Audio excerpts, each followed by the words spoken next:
Agradeceros a todos los participantes y sobre todo por orden alfabético a Jorge y especialmente a Jorge por su flexibilidad y su capacidad de adaptación, porque hasta hace 2 días, digamos, no sabía nada, es decir, no sabía nada o no tenía la petición que yo le hice sobre si supuso la posibilidad de participar en este debate, a Alfredo y a Marcelo. Entonces, tenemos 45 minutos, creo que nos puede dar, que nos puede dar mucho, que puede y debe de dar mucho de sí, y como os comenté, simplemente introducir cuál es el contexto y cuál es el objetivo y el propósito de este debate.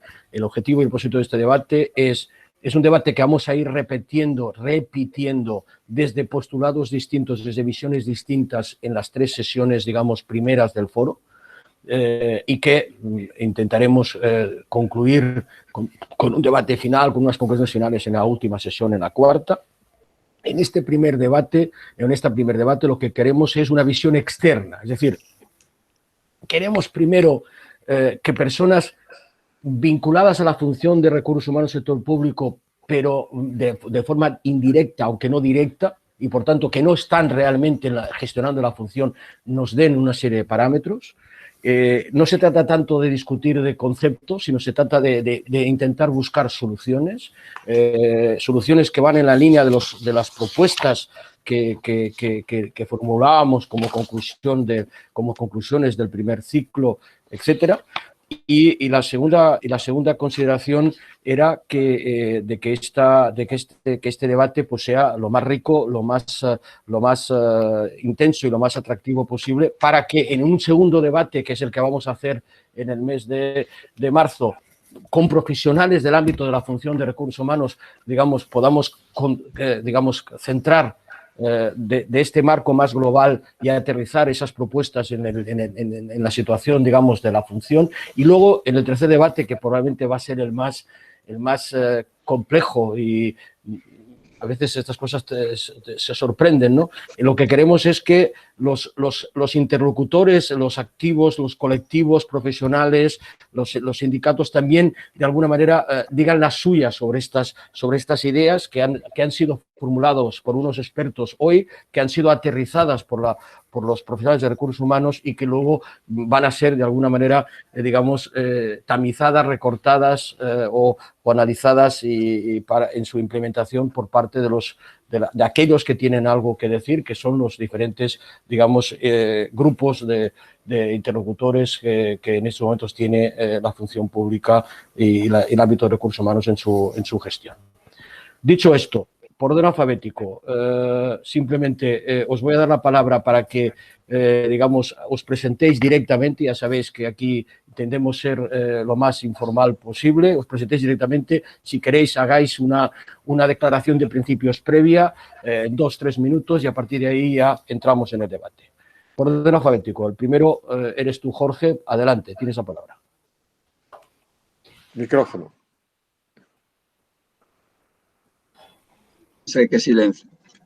Pensé que silenciabais desde el central.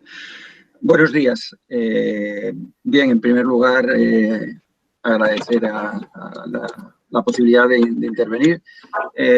Para mí, lo que voy a decir seguramente es ajeno a toda realidad, porque yo no tengo mucha idea interna sobre lo que es el sector público, si se puede llamar sector público, pero sí que daré algunas de mis opiniones desde la ignorancia, ¿no? Y la ignorancia, como es atrevida, pues seguramente seré atrevido, y algunas personas pues pensarán que dónde va este que no tiene ni idea, ¿no? Bueno, a veces hay que no tener ni idea para ir a algún sitio. Entonces, nada, simplemente decir que la colaboración con Ergon viene básicamente pues por un acuerdo de colaboración que tenemos entre Fundipe y Ergon, aunque a muchas de las personas que estáis aquí pues os conozco hace muchos años también por otras derroteros profesionales, ¿no? He sido directivo de recursos humanos durante casi 20 años y ahora pues algo más de 15 pues tengo un proyecto personal y profesional de acompañamiento estratégico en dirección de personas. Y bueno, y desde esa perspectiva daré alguna de mis opiniones, así que doy las gracias y pido disculpas si alguno se pueda sentir no demasiado bien por alguna de mis opiniones atrevidas.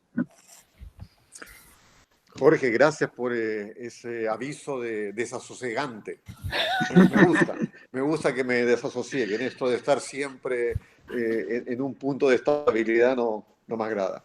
Los sistemas vivos, Carite, funcionan lejos del punto de equilibrio. Sí, cuando estás en el punto de equilibrio es la muerte. Bueno, ¿cómo me presento? Llevo más de 30 años trabajando con el sector público, también con la empresa privada, pero preferentemente con el sector público, y nunca he trabajado en el sector público. Y he trabajado con el sector público de América Latina, específicamente Chile y aquí en España. Soy un apasionado del tema de lo público. Creo que las administraciones públicas en todo el mundo hoy, especialmente los escenarios que se construyen desde la post-pandemia, tienen un rol clave, ¿no?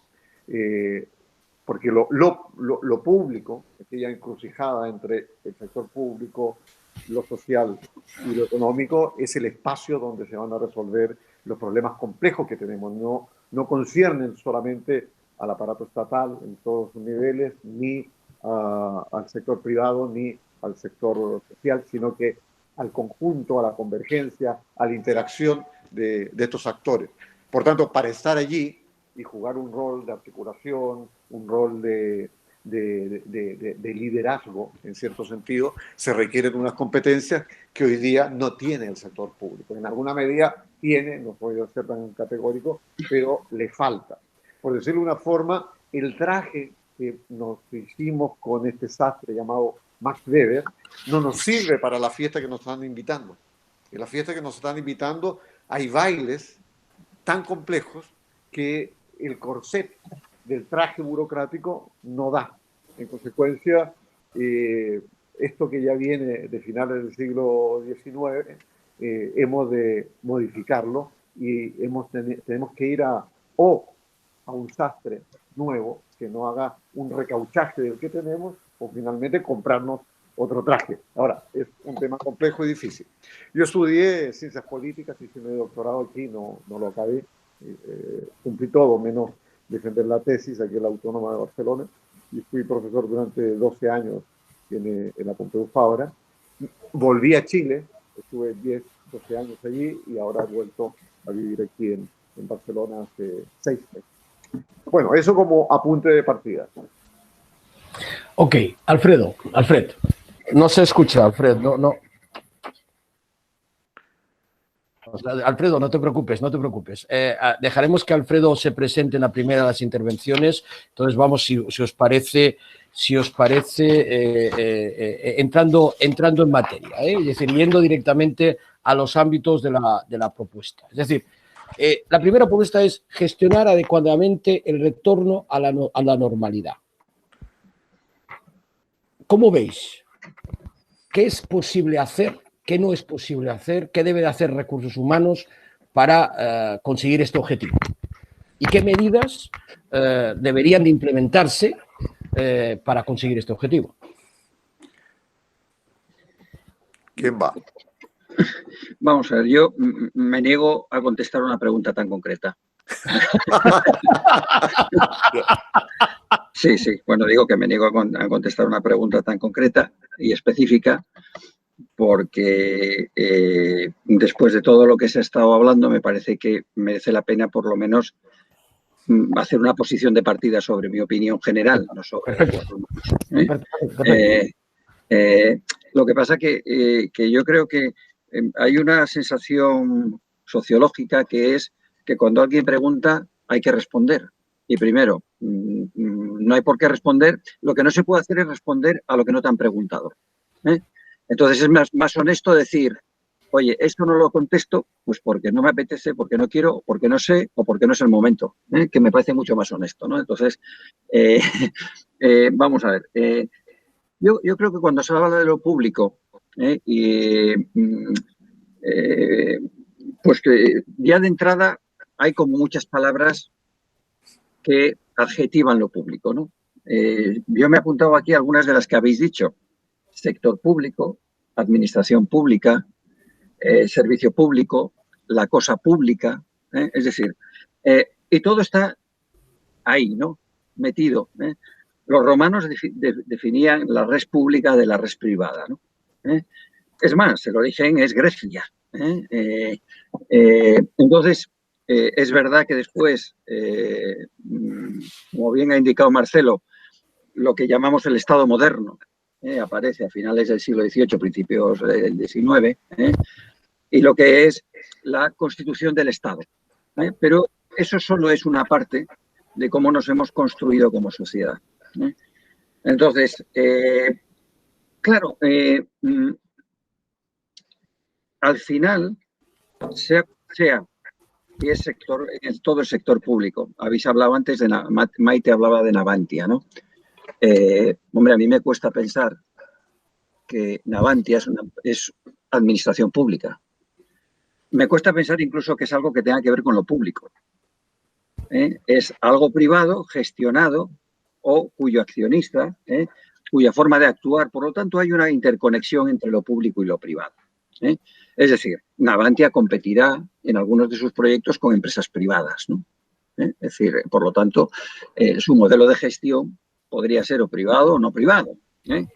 Entonces, a mí me parece que ha habido una magnificación, un incremento en el proceso de modernización de la sociedad. Ha habido un incremento de lo que hemos ido metiendo en lo público, por diferentes motivos, unos políticos, otros sociológicos y otros de individuo. Como ese no es el debate aquí, entonces, claro, es decir, ¿qué puede hacer recursos humanos para volver a la normalidad? Vamos a ver. Es decir, uno de los grandes procesos es la digitalización. Yo me acuerdo que cuando se hablaba de la comunicación interna a las empresas y empezaban las intranets y los portales de empleado y tal, cuando tú le preguntabas a los empleados de las organizaciones cómo querían que nos comunicáramos con ellos, decían que a través de su jefe o a través de personas directamente.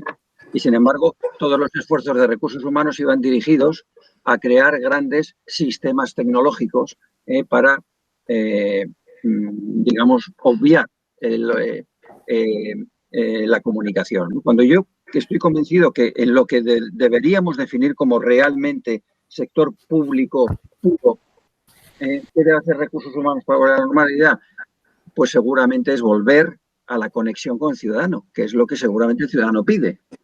El otro día me encontraba con un alcalde al que conozco hace muchos años, de un pueblo relativamente grande, y le decía, ya sé que no puedes hacer nada, pero ¿no te parece sorprendente que las citas a la seguridad social, a los centros de salud se hagan digitalizadas cuando el 40% de tu población tiene más de 80 años? Y no es que no tenga acceso, que sí que tienen internet en casa y fibra y no sé qué, sino que no están preparados para manejar esta situación. O que las grandes compañías privadas, no solo hablo del sector público, quieras cambiar un contrato de electricidad y tengas que hacerlo, es decir, ¿dónde está el servicio al ciudadano? Y estoy hablando de la administración local, ¿no? Es decir, que es la que está más cerca al ciudadano, se supone. ¿Dónde está esa idea de servir al ciudadano en lo que necesita, de servicio público? Entonces, yo creo que las personas de recursos humanos lo que tenían que hacer para volver a la normalidad es seguir con el high-tech en lo que se pueda y recomponer el high-touch, el contacto con las personas. Eso con carácter general. Es decir, ese debería ser el paraguas donde después, oye, si quieres podemos entrar, pero no quiero yo, digamos, ser el que hable todo el rato. Yo diría que eso, y a partir de ahí, que siempre hubiera una conciliación entre ambos. Todo lo digital tiene que tener un componente de tocar al ciudadano. Es verdad que seguramente, dependiendo, como bien decía una de las personas que intervino antes, pues no es lo mismo una administración pública que una administración local, no es lo mismo una comunidad autónoma. Bien, pero creo que ese debería ser un paraguas importantísimo en el que Recursos Humanos debería liderar. Si yo tuviera que elegir uno, sería ese. Y ya, ok, si os parece, vamos a ver si conseguimos ya, Alfred, que en un solo bloque, buenos días, en un solo bloque hagas un poco la presentación, te posiciones y contestes a esta primera pregunta, digamos, a la cual Jorge ha terminado contestando, después de decir que no quería contestar. Pero hemos modificado el entorno. Muchas gracias por la invitación, Pau, y al resto de compañeros. Y enhorabuena por la iniciativa. Yo pienso que cada vez va cogiendo más forma, que es el objetivo principal que tenemos todos. Yo soy secretario de Administración Local y, si me permiten una frase, soy un burócrata simplificador. ¿Vale? Por tanto, yo soy el que, si ustedes quieren pasar al electrónico lo que se hace en papel, por favor no me llamen. Llamen a otro. Si vamos a hablar de simplificar, verdaderamente quiere decir hacerle la vida más fácil al ciudadano y trabajar de otra manera. Trabajar de otra manera quiere decir tirar al suelo paredes. Yo he sido el secretario del Ayuntamiento de Manresa, he sido el secretario del Ayuntamiento de Badalona, he sido el director de los servicios jurídicos del Ayuntamiento de Barcelona y ahora llevo 5 años en el Ayuntamiento de Granollers. Yo siempre trabajo al lado de los recursos humanos, pero solamente cuando hay problemas. El tema central que sucede es que las dudas de naturaleza jurídica que hay son tan fuertes que muchas veces tenemos un problema, digamos, grave a la hora de afrontar temas tan básicos como saber si una persona laboral tiene más derechos o menos por ser fija discontinua. Solo por este tema ya tenemos un tema jurídico. Entrando al tema de la respuesta sobre cómo gestionar adecuadamente el retorno, un poco esta idea central para comenzar el debate, pues primero de todo quiero decir que queda pendiente en el campo de los recursos humanos a nivel jurídico. O voy a decirlo diferente. ¿Qué está desarrollado? Porque pendiente me parece que está todo. Hay una disposición final única del Estatuto Básico del Empleo Público que dice que todo lo que no está desarrollado es de aplicación a lo anterior. Por tanto, la mayoría de la normativa que aplicamos en bloque viene del año 84. ¿Sí? Los reglamentos son del año 95. Entonces, ¿qué está pendiente? ¿Cómo vamos a afrontar esto?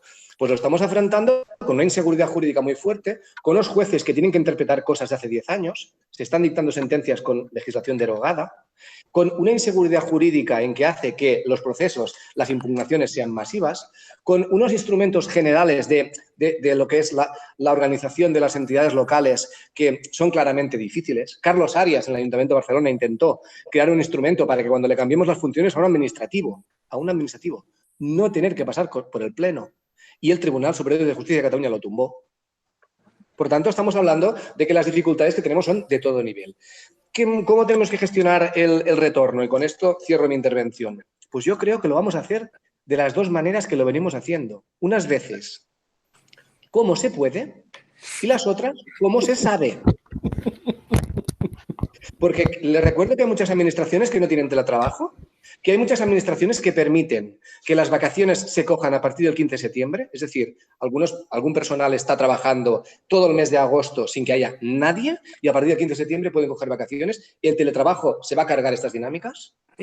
Los sistemas de control no están implantados, los sistemas de dirección por objetivo no están implantados. A partir de aquí lo que nos toca es tener gente muy alineada y suerte de los equipos que tenemos. Que las administraciones que tenemos gente buena, la gente teletrabajando trabaja al doble. La gente que tiene gente poco motivada trabaja a la mitad. Por tanto, los retos que tiene la Dirección de Recursos Humanos en este campo son de todo tipo. Lo que pasa es que las complicaciones que tiene delante, en mi opinión, son muy fuertes.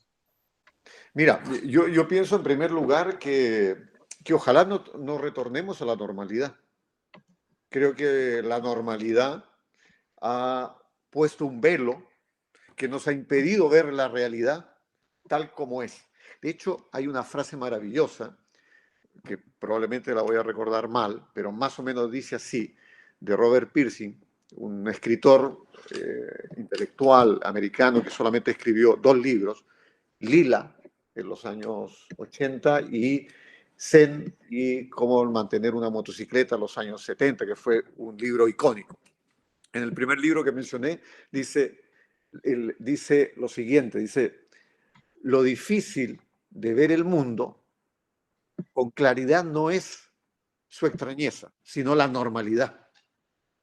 La normalidad nos vela y no nos deja ver el mundo tal cual es. En consecuencia, yo creo aquí lo importante es que hay que generar una nueva normalidad, que hacia allá hay que caminar.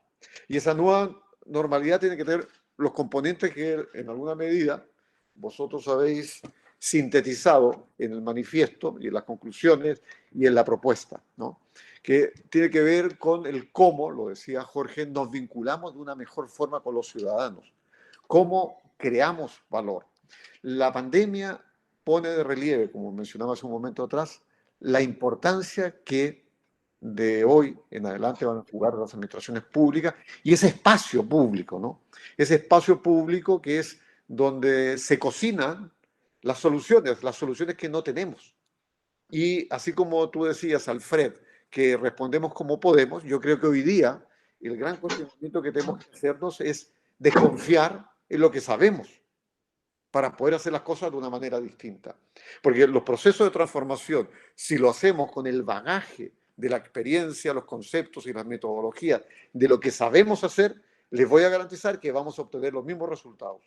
No van a haber cambios. Por tanto, el regreso a esta normalidad, si lo podemos entender como el regreso a cierta estabilidad, se tiene que hacer en un salto cuántico, de espiral.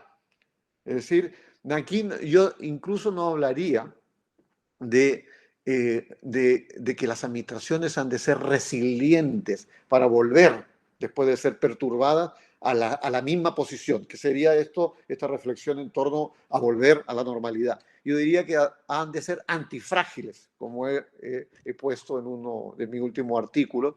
Es un concepto de Nassim Taleb, que el cómo las organizaciones aprenden del golpe, de la perturbación, del estrés, e incorporan la información. Es decir, mira, estamos en un mundo complejo. Ya el traje que te hicieron no te sirve para bailar el baile que te están invitando a bailar. Hoy día para jugar la Champions con este equipo no te sirve. En consecuencia, has de cambiar o has de entrenar de manera distinta a tus jugadores, porque claro, requieres de otro talento, de otro equipamiento, de otra organización. Y aquí hay un punto importante que hoy quiero desarrollarlo más adelante. Yo creo que las administraciones han de preguntarse lo siguiente: ¿cuál es el centro de gravedad del cambio? Y fíjense que diré algo que probablemente sonará provocador. No son las personas, ni es la estructura, son las relaciones entre las personas. Porque cualquier organización, privada o pública, es una red de conversaciones, de personas, de intercambio de información. Y el problema en las administraciones no es tanto el talento, porque hemos desarrollado talento, y en las administraciones públicas hay talento. El problema es las relaciones de trabajo, de dependencia, de jerarquía que se producen entre las personas, la que hace que la información mengue, se tergiverse, cambie, no fluya, y en consecuencia el producto de todo eso son servicios públicos precarizados o servicios públicos que no están focalizados en la creación de valor, o servicios públicos que incluso se pueden digitalizar para hacer lo equivocado y permanecer en el tiempo ad eterno. Bueno, eso por ahora. Bueno, Marcelo, un comentario a lo que dices que me parece muy inspirador. Yo cuando digo que queda todo pendiente, no lo digo en broma, lo digo en el sentido de que el que pretenda ser disruptivo, el que pretenda cambiar principios, el que pretenda tocar las paredes maestras del sistema actual, tiene que tener la consciencia de que hay que reflexionar cosas de muy antiguo, porque hace tanto tiempo que no nos cuestionamos el modelo, que es un modelo que estaba agotado antes de la pandemia. Sí. Por tanto, algunos deberes que tenemos que hacer ahora, en el año actual, 2021, se tenían que haber hecho en el año 2000 o 1995. Es decir, tenemos una cantidad de tiempo perdido que yo creo que solamente vamos a reaccionar de una manera adecuada cuando alguien desde fuera nos lo imponga. Es decir, yo no sé si se aguanta más esto. Fíjense lo que le digo. Porque, claro, han pasado cosas que son para darse cuenta. Las ayudas a los autónomos, a las personas que cogen la baja por paternidad, ¿cuánto tardan en cobrar este dinero? Es decir, ¿qué sucede con la tramitación electrónica? Las ayudas a los restauradores que no tienen las mesas y las sillas en la calle, ¿cuánto lo han cobrado? Ahora Hacienda dice que estas ayudas también tributan el IRPF. Es decir, la cantidad de bombas en el camino que hay. La pregunta es cómo salimos de aquí. Y ustedes como consultores, yo les planteo la duda porque yo estoy, al mismo tiempo que tocando la música, quiero cambiar la canción. Y no sé. La pregunta es cómo salimos de aquí, Marcelo. No hay varitas mágicas, ¿eh? Aunque yo tengo una pequeña propuesta, si me permitís. A mí me gustan estos manifiestos. Está el decreto ley 36, me parece el Real Decreto Ley que habla determina la nueva gobernanza y los principios para la modernización de la Administración General del Estado, fundamentalmente, porque no habla de las otras administraciones para gestionar los fondos europeos, para la recuperación. Bueno, todo eso contribuye. También contribuye que haya una voluntad política de hacer cambios, transformaciones. Pero eso no cambia las cosas de verdad. Genera una inspiración, un contexto. Es un atractor, sin duda, hablando en términos físicos, ¿no? Pero lo que se requiere es algo que vaya mucho más allá que instrucciones top-down, descendentes. Se requiere de que hayan o promover proyectos, microproyectos, que gradualmente vayan cambiando la administración. Por eso, todo lo que sea muy descentralizado, generar estos espacios de co-creación, donde los funcionarios y funcionarias públicas se conecten con los ciudadanos y generen soluciones que gradualmente se vayan instalando y que vayan generando éxitos tempranos y que eso a través de la ejemplaridad se replique, se escale. Yo creo que ese camino bottom-up combinado con el otro es el más adecuado para la transformación. Darle la vuelta al calcetín de una vez es imposible. Eso nos ha llevado a generar monstruosidad en la historia de la evolución humana, esos cambios Big Bang, ¿no? Yo recuerdo en Chile, por ejemplo, que cuando se instaló el sistema de transporte modernizado, se hizo de la noche a la mañana. Fue durante 6 meses un caos absoluto y nunca se hizo en forma gradual. Bueno, dejo allí lanzado esta idea del cómo esta transformación, ¿no? Yo por aportar alguna reflexión, no me atrevo a decir qué idea. Yo creo que se habla en algunos de los documentos del aprendizaje y no de la formación. Y a mí me parece que antes de aprender, la administración lo que tiene que hacer es desaprender. O sea, el mayor aprendizaje para la administración es desaprender. Yo tengo algunas conversaciones, es decir, privadas, que son las con amigos míos que están en la administración y que llevan muchos años en la administración. Alguno, Alfred, que ha tenido pues, una trayectoria profesional parecida a la que tú puedas tener. Y tenemos discusiones intelectuales al margen. Estamos en un entorno, como yo digo, natural. Ni él ejerce de funcionario público de la administración local o general del Estado, ni yo ejerzo de nada más que de amigo suyo. Y tengo que reconocer que una de las cosas que más me frustra es el aprendizaje. Magníficos profesionales, en lo suyo, de verdad, intelectualmente brillantes. Pero tienen un aprendizaje del Estado que les impide, en mi opinión, salir a encontrar una solución que no esté dentro de los mecanismos generalizados dentro del sistema. Entonces, yo creo que lo que tiene que hacer la administración es desaprender. Y claro, dices, oye, ¿cómo se desaprende? Bueno, pues seguramente, como bien dice Marcelo, eso no se puede hacer de la noche a la mañana. Yo no puedo convencer a mi amigo, después de 35 años de servicio a la administración, que tiene que cambiar de paradigma, que no puede llegar a su oficina y resolver los temas de acuerdo con el decreto, con el no sé qué o no sé cuánto, y que no se puede salir de ahí. Seguramente eso no se puede hacer. No porque no se pueda hacer, sino porque él seguramente no puede ponerse en esa disposición. ¿eh? Y seguramente después vendrá la sentencia determinada que dirá lo contrario. Entonces, claro, ¿cómo desaprendemos? Pues yo creo que el Estado debería construir un modelo alternativo con visión de futuro, que fuera como cuando uno tiene una planta que ya tiene mucho tronco y está muy antigua, pero quiere seguir manteniendo, lo que tiene que hacer es plantar una nueva para cuando tenga que quitar la planta esa que ya lo único que tiene son troncos, aparezca la nueva con hojas nuevas y con flores nuevas, ¿no?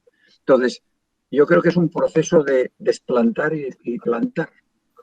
Es decir, las nuevas generaciones de la administración, y eso yo creo que obedece a una decisión seguramente política, tiene que venir con un proceso de transformación lento, de desaprendizaje y aprendizaje de las nuevas necesidades. Y a partir de ahí, yo creo que, por ejemplo, una de las cosas que hay que hacer es segmentar. Como decía antes, dentro de la administración pública, dentro de los servicios públicos, dentro del sector público, hay cosas que son más administración, cosas que son más Estado, aspectos que son más servicio, y la aportación no es la misma.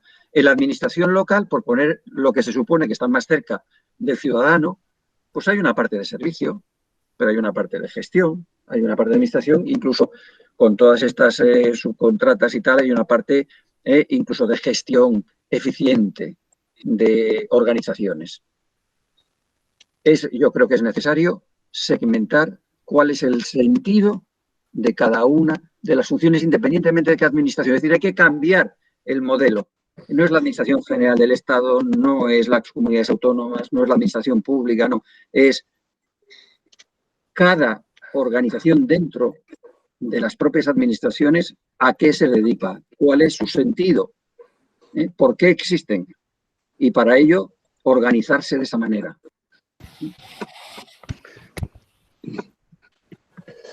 Sí. Alfred, adelante. No, yo, Jorge, en esto que estás comentando, que me parece que abre muchas fronteras de lo que ahora tenemos delante. Yo hay como tres cosas que para mí, sin tocar la ley, son importantes, ¿vale? Una primera, y yo soy un fanático de esto, es separar lo estructural de lo coyuntural. El personal interino no ha de ser para siempre. Nosotros necesitamos gente que haga trabajos estructurales, que pueden ser funcionarios, y el resto puede ser persona que entre al servicio público y a la empresa privada cada 3 años, de acuerdo con la legislación laboral. Por tanto, un primer campo que hay para agilizar es separar lo estructural de lo coyuntural. Un segundo tema que me parece fundamental es que antes de comenzar los procesos, demos seguridad jurídica. Aquí necesitamos una Dirección General de Fijación de Criterio, pero como no la tenemos, pues necesitaríamos un órgano de consulta que alguien nos dijera las cosas más básicas. No lo tenemos. Tenemos los jueces dictando sentencias 10 años después. Es absolutamente ineficiente. Un tercer tema que me parece fundamental es, en el complemento específico, introducir generalmente la dirección por objetivos con indicadores objetivos. Es decir, usted ha cumplido con unas finalidades predeterminadas y a partir de aquí tiene una retribución más alta. Defiendo esto desde el año 2005. Una pequeña confesión. En los primeros años de mi vida rechacé los trienios, perdiendo dinero, era muy joven, porque no consideraba correcto que una persona de 29 años que dirige una administración cobre por antigüedad. Tienes que cobrar por objetivos. Pero no lo digo realmente, lo hice perdiendo dinero. Después me hice mayor y ahora sí que cobro los trienios. Hay un cuarto tema, que se lo pido a los recursos humanos, que es que los recursos humanos, como mínimo, tienen que tener una estrategia. Y tienen que ser una estrategia blindada y profesional. Lo quiero repetir esto, blindada y profesional. El alcalde, al que lo tenemos que querer mucho, tiene que saber que ahí no puede entrar. Tenemos que escoger los mejores y tenemos que abrir la puerta al talento. Callo. Mira, bastante de acuerdo con ambos y quiero seguir al hilo de la reflexión de Jorge con esto del desaprendizaje, que para mí es clave este tema. ¿Por qué? Toda organización humana y las administraciones públicas en todas sus manifestaciones y diversidad funcionan a través de patrones patrones que se han instalado, que son modelos mentales y que determinan cómo se toman las decisiones, cómo se distribuye el poder, cómo se relacionan los distintos departamentos, unidades, niveles administrativos, etc. Incluso, a veces, en el terreno de las creencias y los valores también intervienen. Pero para poder hacer una transformación efectiva, lo que hay que hacer es desmontar precisamente o desactivar esos patrones. Nos ha tocado trabajar con un servicio público donde para conseguir el alineamiento estratégico dentro de este servicio público tuvimos que identificar cuáles eran los patrones que provocaban ese desalineamiento, desmontarlos y diseñar patrones palancas que permitieran que se produjera este alineamiento. Pero claro, esto no se hace por decreto. Yo no emito una resolución. Ahora los patrones dominantes o emergentes serán estos. Y en consecuencia todos tendrán que actuar en función. La única forma de poder hacer esto es generando un nuevo aprendizaje en la práctica, donde ya el liderazgo vertical que interfería se queda afuera y emerge un liderazgo adaptativo, horizontal, habilitador, que crea espacios de aprendizaje y co-creación, por dar un ejemplo. Cuando hace años atrás me tocó trabajar con una superintendencia reguladora del ámbito sanitario, hablamos de innovación regulatoria, los pelos se les encresparon, se erizaron. ¿Qué es esto de innovación regulatoria? No. Pero ¿cuál es la cadena de valor tuya aquí? ¿Cómo tú regulas? Bueno, la regulación se hacía entre cuatro paredes, como se hacía la innovación ochentera, que se reunía en cuatro personas a generar una idea hasta que no salía el eureka, no salían de esa habitación. Bueno, pero el proceso, cuando vieron que el proceso regulatorio tenía muchos stakeholders, desde los regulados, los intermediadores, los fiscalizadores, otras agencias del Estado, se sorprendieron y generaron un proceso de... Bueno, pero no lo generaron porque se lo decía yo, lo vivieron, lo interiorizaron. Y eso cuando tú empoderas a la gente, que es una de las propuestas, cómo empoderar a la gente tampoco se empodera por decreto, se empodera en la práctica, en el hacer, en el qué hacer. Cuando yo estoy allí y en todos los procesos de innovación en los que he participado en el sector público, aquí nunca se hacen las cosas. Es una cosa que se escucha mucho, ¿no? No creo yo que por dar una idea esto se va a transformar en un proyecto. Pero cuando han vivido que al final de un proceso de innovación abierta se han generado ideas y algunas de esas ideas, después de todo un proceso de selección, se han transformado en proyectos que crean valor público, se dan con una realidad que les cambia absolutamente el paradigma de que es posible hacer las cosas. Pero claro, para eso hay que generar un espacio de creación, de co-creación, donde hay empoderamiento. Y ahí toco también con otro elemento que mencionáis en la propuesta, que es cómo transformar la administración pública en un polo que sea atractivo para los jóvenes. Ya no hablaremos ni la generación Z, ni los millennials, los coronial, los llamados coronial. Todo eso, cómo la administración pública es un espacio atractivo para hacer una carrera profesional corta, ¿no? Ya no estar toda la vida allí.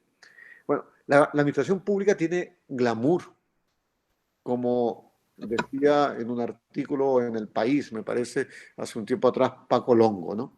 Sin embargo, tiene glamour consustancialmente, porque hay propósito en lo que hace, ¿no?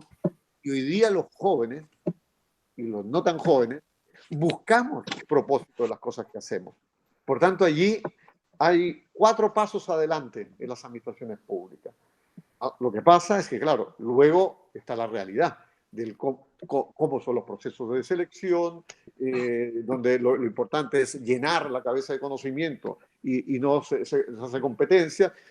Imagínense que en muchos proyectos de innovación en el sector público siempre nos topábamos en la discusión, tú quieres hacer innovación, sin embargo, en ninguno de tus procesos de reclutamiento tú seleccionas al personal que quieres contratar teniendo en cuenta sus habilidades creativas y sus habilidades de innovación. Bueno, todo eso tiene que cambiar. Pero todo proceso de transformación ha de vivirse por la gente. Si es un proceso de transformación que viene solo desde arriba, creo yo, por mi experiencia, por lo que he visto, termina en casi nada, ¿no? En casi nada. Sí, una matización a Marcelo, es decir, uno de las palabras que vamos a acabar destruyendo dentro de poco los de recursos humanos será propósito, porque es la que toca ahora, como han tocado otras muchas en el pasado. Somos unos grandes definidores de palabras que se quedan sin contenido. Entonces, yo creo que es verdad que la administración lo que tiene es una misión clara. El propósito, yo creo que la diferencia entre misión, otra cosa es que sea acertada o no, pero clara sí es. Otra cosa, entonces, creo que uno de los cambios que se está produciendo, por lo que se utiliza la palabra propósito ahora en el mundo de las organizaciones en general y más concretamente en el de las empresas privadas con más fuerza, es porque se ha producido lo que tú antes has mencionado con respecto a otro punto que hemos tocado, que es la misión es top-down y el propósito es bottom-up. Las nuevas generaciones entienden el propósito, quieren estar en una organización en la que puedan satisfacer o cumplir su propósito de vida, su propósito de individuo. Es decir, y eso tiene mucho que ver no tanto con el qué, sino con el cómo. La tipología de proyectos en los que participo, cómo me puedo desarrollar, cómo puedo crecer en lo que yo realmente deseo. No se trata de que me motive, sino de que a mí me motive. Es decir, todo cambia en un proceso bottom-up. Entonces, la administración es muy buena, top-down, porque tiene una misión muy clara. Otra cosa es que habría que redefinir la misión claramente, pero ese es otro aspecto.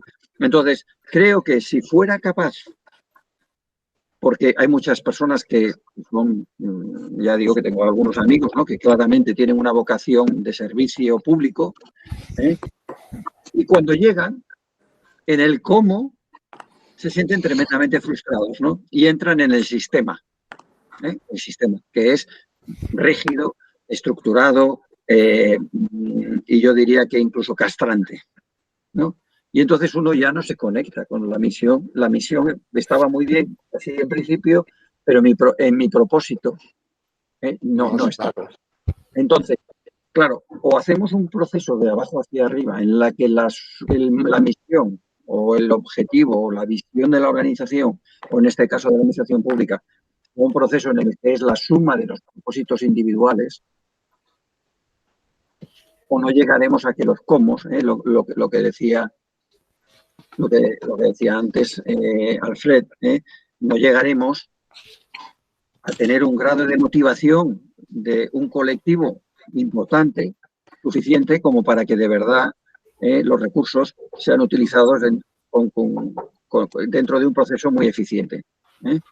Entonces, yo creo que ese sería un buen elemento, es decir, cambiar de los procesos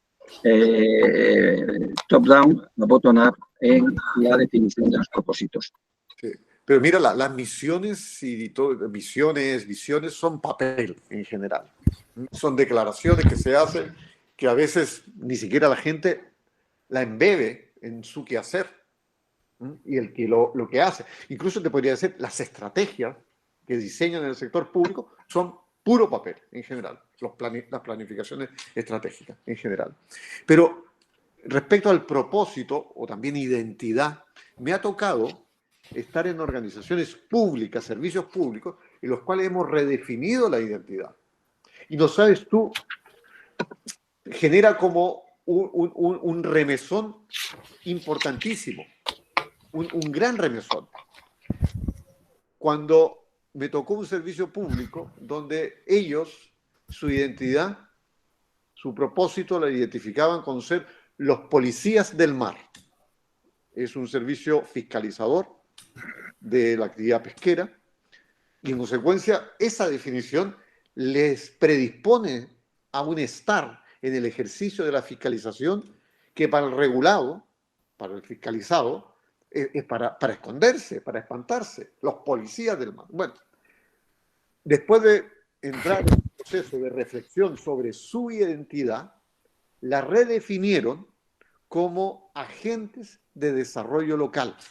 Cambió radicalmente y expandió el qué hacemos como organización pública. Lo expandió absolutamente. Las herramientas que tenían para desarrollar una fiscalización coercitiva se quedaron pequeñísimas al lado de convertirse desde policías del mar a agentes de desarrollo local sustentable. Bien.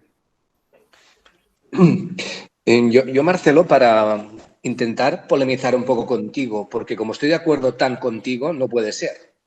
Quiero polemizar un poco contigo. Yo te quiero decir que después de darle muchas vueltas, y no puedo generalizar en todas las administraciones porque todas son diferentes, pero yo creo que desverticalizar es imposible mientras el conocimiento se ligue a la experiencia solamente. Es demasiado importante la experiencia. Esta mañana, antes de salir de casa, me ha pasado una cosa que es que mi mujer me ha dicho, sobre todo explícales lo que nos pasa a nosotros, mi mujer. Mi mujer es secretaria de ayuntamiento como yo. Y yo doy sesiones de formación. Yo las doy en la Escuela de Administración Pública y ella viene de asistente. Cuando acaba la formación, ella recibe un punto de méritos y yo recibo 0. Ella lleva 4 años de secretaria de Administración Local, yo llevo 16. Me saca 4 puntos. En un concurso me gana ella. Segundo ejemplo que te quiero poner. Decía Paco Longo, es que la administración tiene glamour. Yo a Paco Longo tengo muchas ganas de conocerlo y lo admiro. Pero os quiero dar una información. Yo preparo opositores. Tengo una opositora que ha ganado Sant Cebrià de Vallalta. No se ha publicado aún.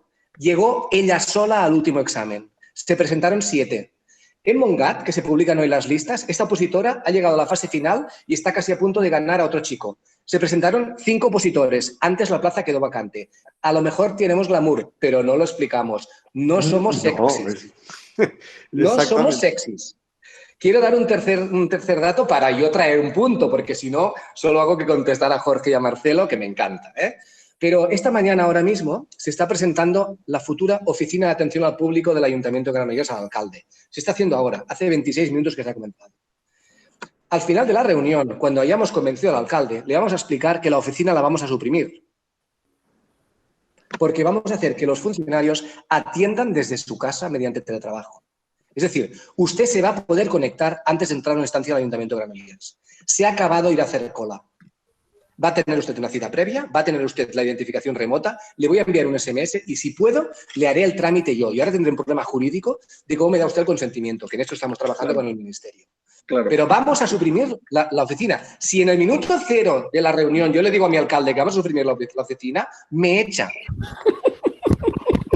Ya.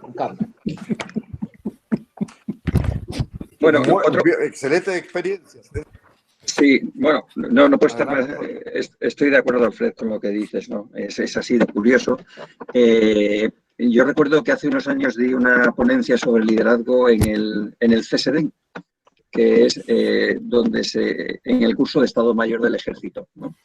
Fue sorprendente, no voy pero como anécdota, porque además estamos terminando el tiempo, pues cuando entré había, curiosamente, parece ser que el curso de Estado Mayor del Ejército de España es de los más prestigiosos del mundo. Había 18 nacionalidades, incluidos norteamericanos, chinos, o sea, había allí un crisol de ejércitos, ¿no? Y entras y todo el mundo se te pone de pie y te quedas un poco impresionado.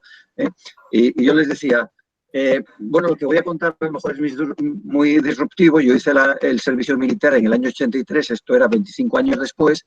A lo mejor lo que les digo, dentro de 25 años no les sonará raro, pero cuando yo estaba en la mili, si yo hubiera venido aquí y les hubiera contado a ustedes, entre otras cosas, le puse una lista de que pues el ejército español iba a tener un porcentaje elevadísimo de personas que no eran nacidas en España, que se iba a dedicar a misiones internacionales, que se iban a hacer anuncios públicos, que no iba a haber servicio militar y que iba a haber solo soldados profesionales, que se iban a hacer campañas de atracción a las personas para que formaran parte del ejército, ustedes me dirían que están ustedes locos, ¿no?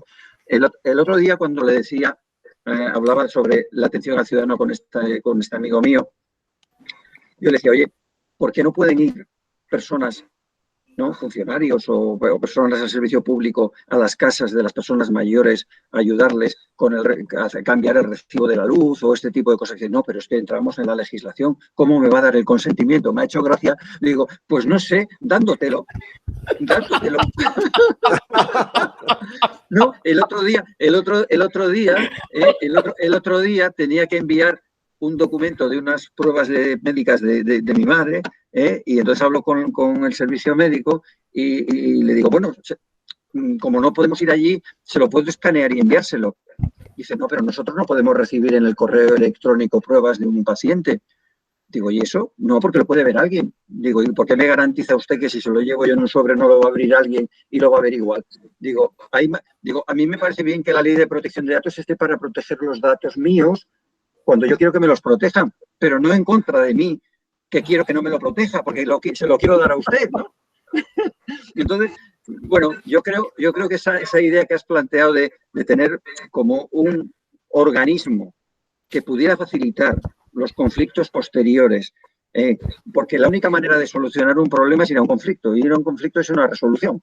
Entonces, seguramente hay muchas maneras de resolver las cosas antes de llegar a lo que puede ser un conflicto de intereses, ¿no? Y es que hubiera un sistema habilitador de que las cuestiones que afectan a los individuos en su relación con lo público pudieran ser naturales, ¿no? Simplemente naturales, ¿no? Excelente. Alfred, mira, el desverticalizar, desde mi punto de vista, es fundamentalmente romper con el patrón de comando-control que existe en las organizaciones. Pero no romper jerarquías, ¿eh? Las jerarquías existirán. Existen niveles, escalas de la organización y por tanto siempre habrá jerarquía. El tema es esta rígida y excesiva verticalidad del comando-control, porque las organizaciones taylorianas o weberianas parten del principio que lo que están en el vértice estratégico piensan cómo se debe funcionar y luego despliegan una estrategia y supervigilan cómo hacen los otros las actividades que tú les diseñaste y los controlas. Bueno, eso hoy día las empresas, si lo siguen, ya han entendido que no lo pueden hacer así. Bueno, probablemente una línea de producción de, qué sé yo, de coches puede hacerlo, ¿no? Y ahí tienen herramientas como el Six Sigma, reduce la variabilidad, estandarizan todo, pero ante la complejidad, ante problemas complejos, donde no hay soluciones estándares, la administración pública no puede funcionar así. Ojo, que también digo que la administración pública tendrá que tener este arbolito viejo, que señalaba, me gustó la metáfora, Jorge, que será el modelo burocrático. Pero luego los nuevos engendros tendrán que tener otro modelo, ¿no?, para abordar problemáticas distintas. Claro, un problema, por ejemplo, el cómo gestiono los fondos de recuperación en un ayuntamiento, obviamente que tiene una estructura legal, hay un elemento legal, un componente legal, pero fundamentalmente tiene que ver con identificar problemas, con articulación de actores, que es una manera distinta y que el modelo burocrático se queda corto, es obsoleto para hacer ese tipo de cosas. Pero sí para hacer un trámite, bueno, para hacerlo bien, ¿no? Obviamente sí que te puede servir. Por tanto, van a coexistir en este hibernadero de la transformación de las administraciones públicas los arbolitos viejos para determinados ámbitos o issues de la administración y otros arbolitos que tendrán que robustecerse rápidamente. Por tanto, hemos en el Fórum de Recursos Humanos del Sector Público, invertir en ciencia y tecnología para fertilizantes de la transformación, para generar un nuevo fertilizante sustentable, para acelerar la transformación de las administraciones públicas. Lo que sucede, Marcelo, es que el joven que tiene una responsabilidad relevante en la administración pública, y yo te hablo ahora de que en Granollers, por ejemplo, hay 2 personas de menos de 40 años que van a tener una responsabilidad jurídica de una área entera, necesitan un casco azul que los proteja. Soy yo. Sí. El casco azul es aquel de que cuando se disparan, dice, por favor, dejen de matarse que va a llegar la ayuda de alimentos. Ese soy yo. ¿Sí? Entonces, lo que quiero decir es que el político tiene prisa para resultados y la ley es lenta y confusa y en medio está el joven con ilusión. Esto hay que simplificarlo. Ahí tenemos un problema, Marcelo. Entonces, necesitamos hacer una transición. Yo creo que allí hay que crear espacios de riesgo responsable. En innovación regulatoria se llaman los sandbox, ¿no? Pero cómo creamos esos espacios de riesgo responsable donde la legislación no atemorice el coraje de estos jóvenes de menores de 40 años, como yo, que queremos innovar. 40 años en la consultoría. ¿Sí? Y, sí. En consecuencia, claro, que quieren innovar, ¿no? Claro, porque si no, genera, mira, una de las cosas que aparecía también allí, cómo canalizamos la frustración, el desengaño, porque claro, los procesos de innovación en el sector público, al menos en Chile, que lo he conocido porque se ha invertido mucho dinero en innovación pública, pero mucho dinero que se ha ido por la ventana, porque no ha creado valor. Hemos capacitado a mucha gente, hemos pasado muchos servicios por el proceso de innovación, pero al final de cuentas no ha habido impacto. En consecuencia,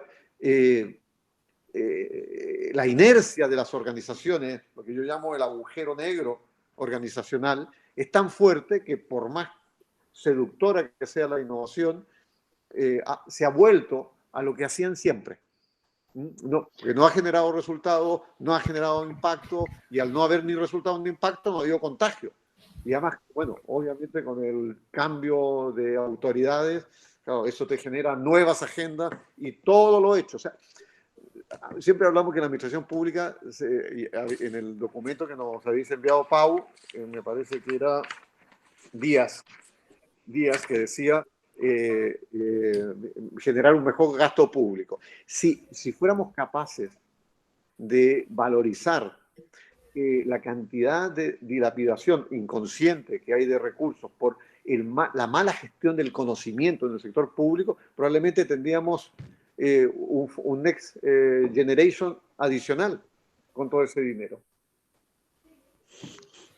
Ok, son 35, 36, vamos muy bien de tiempo, pero una de las virtudes que espero que sea una virtud de este fórum es que sí podemos terminar incluso con 10-15 minutos de anticipación al horario previsto, al horario de cierre, que como sabéis son las 12, pues sería incluso bienvenido y adecuado, ¿no?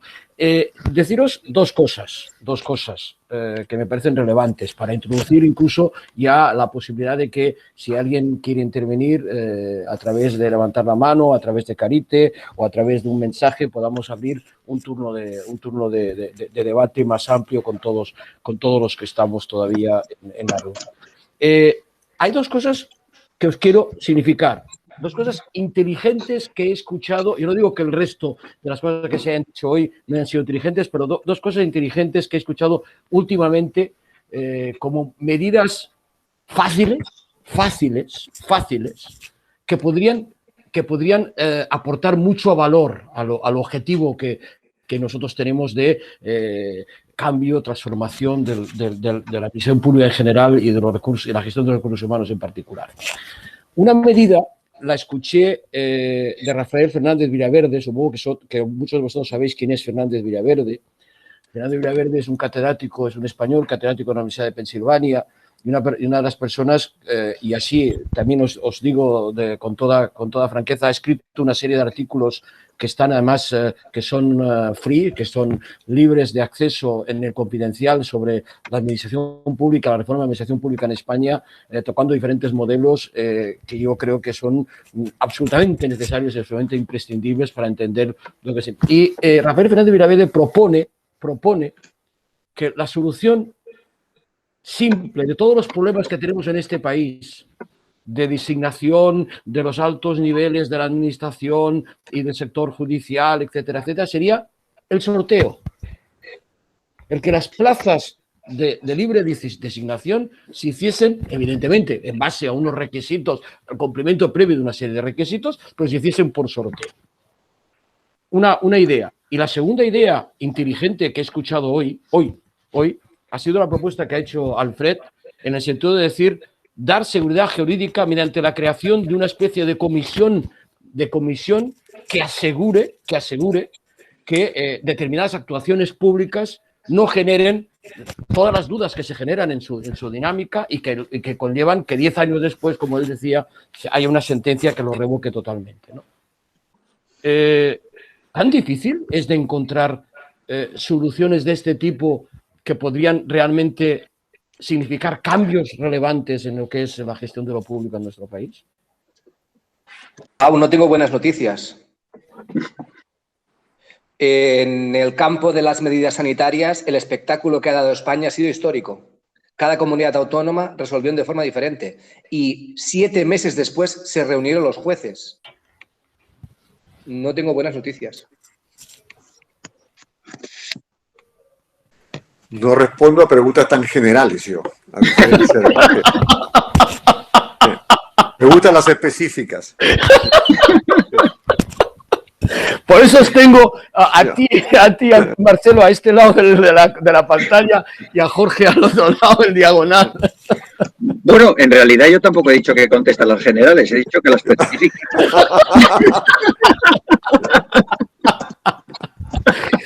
Bueno, ¿hay alguien que quiera intervenir? ¿Hay alguien que quiera decir la suya, hacer alguna pregunta, alguna consideración, etcétera? ¿Hay alguna pregunta escrita, Carite, en el Hay una mano levantada. Hay una mano levantada. Carrión, José Miguel de Carrión. José Miguel Carrión. Pues venga, José Miguel, adelante. Hola, buenos días. ¿Funciona el micrófono? Es que no lo tengo seguro. No, sí, funciona. Vale. Ante todo, perdón porque me he incorporado tarde a la charla y la verdad que me ha parecido muy interesante todos los puntos de vista y todas las apreciaciones que se han hecho, ¿no? En primer lugar, bueno, decir que yo no llevo 40 años, yo llevo 25 en el tema de la administración, asesorando normalmente desde fuera, excepto con pequeñas pausas que me he introducido dentro y tal en determinados organismos, pero normalmente desde fuera, ¿no? Y uno de mis principales labores ha sido la introducción de nuevas tecnologías en las organizaciones públicas, tanto en las relaciones entre los miembros de las administraciones como con los ciudadanos, ¿no? De tal modo que es cierto la rigidez que existe en torno a la administración, pero también es verdad que racionalizar procedimientos, simplificarlo, introducir nuevas herramientas de relaciones, etcétera, etcétera, ha llevado a romper muchas veces las propias organizaciones por dentro. Por ejemplo, en la Diputación de Córdoba se estableció por parte de la presidencia y tal, introducir nuevas tecnologías en unos departamentos que eran claves para la propia Diputación. Bien, pues desde áreas que tenían en previsión aumentar plantillas, con la introducción de nuevas tecnologías, se quedó la jefa de área y de casualidad, porque yo creo que estaba para extinguir al final de todo el proceso. Es decir, se empiezan a introducir elementos que permiten a las organizaciones, primero, romper conductas aprendidas, por un lado, porque cuando empieza a dar la formación a las personas que tienen que llevarla a cabo, lo primero que te dicen es que esto siempre lo hemos hecho así, ya, pero ahora no. Ahora se va a hacer de una manera distinta. Y eso rompe conductas aprendidas y crea nuevas pautas de comportamiento. Y además reorganiza adecuadamente la realidad de la propia organización, claro. Eso por un lado. Y al final me parece buena la idea que apuntaba Pau sobre el tema del sorteo, pero yo creo que antes de todo esto hay que crear en la sociedad oportunidades en los ciudadanos para que todos tengan la misma capacidad y la misma oportunidad de poder llegar a las estructuras de la administración. Hoy día las altas capas de la administración, para tú presentarte a un puesto, necesita por lo menos 5 años y alguien que tu familia te pague una persona que te entrene, bueno, pues lo que es prepararte unas oposiciones. Eso no lo está al alcance de cualquiera. Eso primero habría que abarcarlo antes de poder llegar a un sorteo para no romper la igualdad de oportunidades de los ciudadanos en el acceso. Solo eso. Gracias. Gracias. Bueno, es interesante, José Miguel. Uno de los grandes debates es entre meritocracia, sí o no, ¿no? Es decir, los que estamos a favor de la meritocracia, pues decimos que la forma eficiente de que cada uno desarrolle sus capacidades, de tener un modelo. Alfred antes hablaba de los objetivos, de los incentivos objetivos, ¿no? Yo creo que tienen que ser relativamente objetivables. Subjetivos van a ser siempre porque no hay elementos objetivos, ¿no? Pero tienen que ser objetivables, ¿no? Y los que están en contra de los modelos meritocráticos por precisamente ahondar en las diferencias y en las igualdades de oportunidades. Creo que es un debate bastante estéril y bastante artificial. Es decir, la igualdad de oportunidades es previa al modelo de que cada uno desarrolle sus capacidades y que tenga acceso a las mismas, ¿eh? Por lo tanto, creo que hay modelos en los que pues, se puede conciliar el hecho de, por un lado, garantizar que todas las personas tengan acceso a lo que es una relativa igualdad de oportunidades de verdad, ¿eh? No de las de para quedar bien, ¿eh? Y al mismo tiempo generar dentro de los espacios donde las personas se desarrollan ya modelos meritocráticos. Es decir, creo que son dos áreas, incluso diría que a veces son dos caras de la misma moneda. Es decir, lo uno sin lo otro y lo otro sin lo uno estarían generando modelos de inequidad de la sociedad, ¿no? Entonces, me parece interesante. Lo del sorteo no lo había pensado, me tomo nota aquí para leerme los artículos, pero sí. Creo que el sorteo sería otro modelo de meritocracia, dependiendo de la bolita, con unos criterios cuando menos cuestionables, pero que tendría que partir de un modelo en el que hubiera una objetivación para poder proceder a implantar un sistema, sea el uno o el otro. Sí, los modelos meritocráticos son los más asépticos, ¿no? Los que más resguardan y garantizan la intromisión de los capturadores, ¿no? Pero también han sido tergiversados de alguna forma, ¿no? Capturados y sesgados, ¿no? Pero la idea del sorteo, si se puede garantizar la igualdad de oportunidades desde el inicio, en el acceso a entrar en una situación como esta, bueno, eso sería la precondición, ¿no? Claro. Que existiera esa igualdad de oportunidades. Si no existe, ahora, claro, también el sorteo puede ser objeto de manipulación, ¿no? Y de capturas. Por tanto, también ahí hay un riesgo importante. Ok, si os parece, ¿hay alguna pregunta más? ¿Alguien más que quiera intervenir? Y si no, casi daríamos por concluido la sesión y la ronda de agradecimientos, etcétera, etcétera, y vamos a correcto. Ok, muchas gracias a todos, de verdad, muchas gracias a todos. Creo que alguien ha dicho que en el transcurso de la sesión que estamos consolidando y adquiriendo una mayor madurez. Creo que la sesión de hoy es, evidentemente, uno en este tema es juez y parte, pero creo que la sesión de hoy refleja este incremento de la madurez por parte de todos los que estamos organizando, los que participáis, etcétera, etcétera. Invitaros a la continuidad y a colaborar con nuestro proyecto, vinculándoos al manifiesto y de alguna manera anunciaros que en la próxima reunión que haremos en el mes de marzo, cuya orden del día, salvo los matices de última hora que siempre se pueden producir, está en principio cerrado, pero vamos a introducir algunos elementos de colaboración, de co-creación, que creo que pueden ser interesantes y significativos. En todo caso, si el trinomio que yo tenía aquí como conclusión final, que es que hay que hacer las preguntas adecuadas y buscar las respuestas y a partir de ahí implementar las conclusiones, creo que hoy hemos hecho un buen trabajo, un cierto trabajo de plantear las preguntas, aunque algunas sean complejas y difíciles de reducir. Vamos a ver si en las próximas sesiones los profesionales de recursos humanos y los actores son capaces de encontrar las respuestas. Yo simplemente me planteo como una reflexión final el que muchas veces en el entorno de la reforma de la administración al final hay una serie de capturas y una de las capturas, como dice Carlos Ramío, que es otra de las personas a las que yo os invito a seguir, aunque creo que a muchos de vosotros ya le seguís en todo lo que él publica sobre la reforma de la administración, los entornos digitales, etcétera, etcétera, habla de las capturas corporativas, ¿no?